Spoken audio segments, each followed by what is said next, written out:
c'est le protectionnisme solidaire. C'est simple, ça veut dire taxer à l'entrée de l'Union européenne. On met en place une taxe kilométrique. Plus le produit vient de loin, plus il est taxé. Et s'il ne respecte pas les droits des travailleurs, c'est niet, ça ne rentre pas, ce sont les règles sociales qu'il faut fixer. Et au final, quel est l'objectif? On a moins de pollution, moins de dumping social et des emplois locaux plus compétitifs. Deuxième piste et deuxième axe que nous défendrons, protéger les emplois locaux et les petites et moyennes entreprises. Pour qu'elles soient compétitives, il faut pouvoir les aider d'une part, mais il faut aussi pouvoir lutter efficacement contre l'évasion fiscale des grandes entreprises multinationales qui dérèglent notre système fiscal, qui fait qu'en 2050, les grandes entreprises ne paieront plus 1 euro d'impôt et que nous tous ici dans cette salle, nous paierons la note avec la TVA qui augmente, avec la CSG qui augmente. Et pour ça, c'est simple, il faut une liste crédible de paradis fiscaux qui appelle un chat, le Luxembourg et l'Irlande des paradis fiscaux. Et enfin, il faut la planification écologique. Il faut prévoir aujourd'hui les emplois de demain. Et ça tombe bien, la planification écologique, c'est bon pour l'emploi. Ça crée 100% d'énergie renouvelable, ça crée 900 000 emplois d'ici 2050. Pour ça, il faut pouvoir protéger nos secteurs stratégiques en les subventionnant. Il faut aussi défendre nos services publics en leur donnant un statut protecteur du marché. Voilà des pistes et voilà pourquoi il faut des députés de combat au Parlement européen. Maintenant, on va se dire les choses, parce qu'il ne faut pas se mentir. Tout ça, certains pensent pouvoir faire tout ça dans le cadre des traités actuels. Mais je vais vous le dire, ils nous mentent, ils se mentent entre eux. Ou alors ils croient au Père Noël, c'est l'un ou l'autre. Mais comme j'ai passé l'âge de croire au Père Noël, désolé s'il y a des enfants dans cette salle, bouchez-leur les oreilles, qu'ils croient encore au Père Noël, mais en politique, on ne peut pas croire au Père Noël. Non, dans le cadre des traités européens actuels, il n'est pas possible de protéger nos services publics, il n'est pas possible d'investir massivement dans la transition écologique, il n'est pas possible de faire du protectionnisme solidaire. C'est pas dogmatique que de dire ça, au contraire, c'est pragmatique.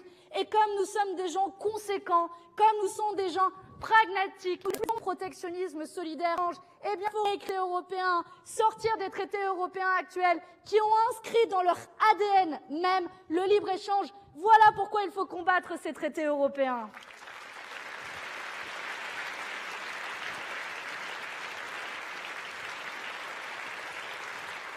Alors,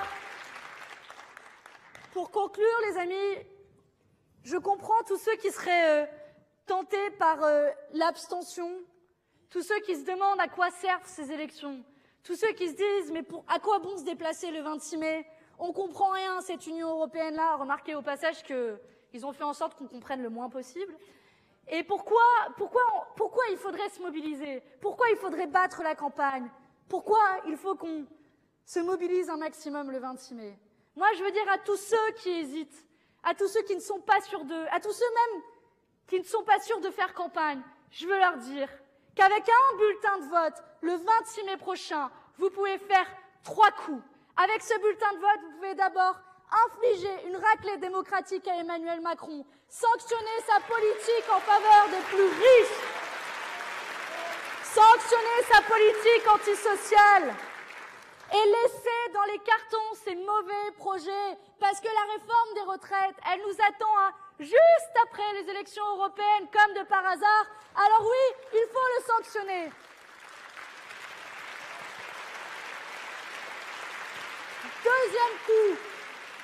Deuxième coup, avec ce bulletin de vote au soir du 26 mai, vous pouvez envoyer au Parlement européen des parlementaires de combat, des femmes et des hommes qui ont fait leurs preuves sur le terrain, des Evelyn Baker, militantes syndicalistes contre le libre-échange, des Marina Mesure, militantes contre le travail détaché, des hommes qui ont fait leurs preuves mais qui se battront pied à pied contre le libre-échange, contre le glyphosate et les pesticides, contre le travail détaché et qui défendront nos services publics, nos droits sociaux, le protectionnisme solidaire, l'agriculture biologique et qui défendront la tolérance zéro face aux évadés fiscaux. Et enfin, troisième coup avec ce bulletin de vote. Oui, le 26 mai, nous pouvons commencer à construire l'alternative. L'alternative au niveau européen avec nos alliés européens de Maintenant le Peuple, avec Podemos en Espagne, avec le Bloco au Portugal. Construire l'alternative, construire la rupture avec les traités européens au niveau de l'Union européenne. Mais demain, construire l'alternative aussi ici en France pour voir les jours heureux et pour retrouver enfin le soleil.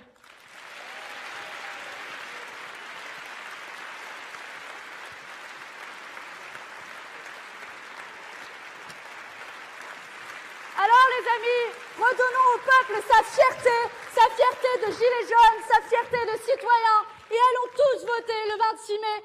Mobilisons-nous et ne laissons pas passer cette occasion de nous exprimer avec ce bulletin de vote. Faisons ces trois coups-là et envoyons ces trois messages à la fois. Nous n'aurons pas d'autres occasions dans les prochains mois.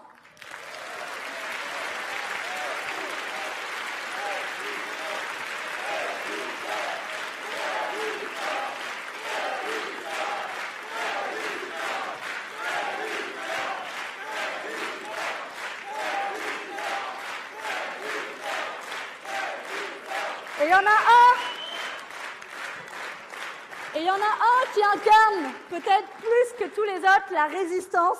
Je vous demande de faire un tonnerre d'applaudissements pour Jean-Luc Mélenchon.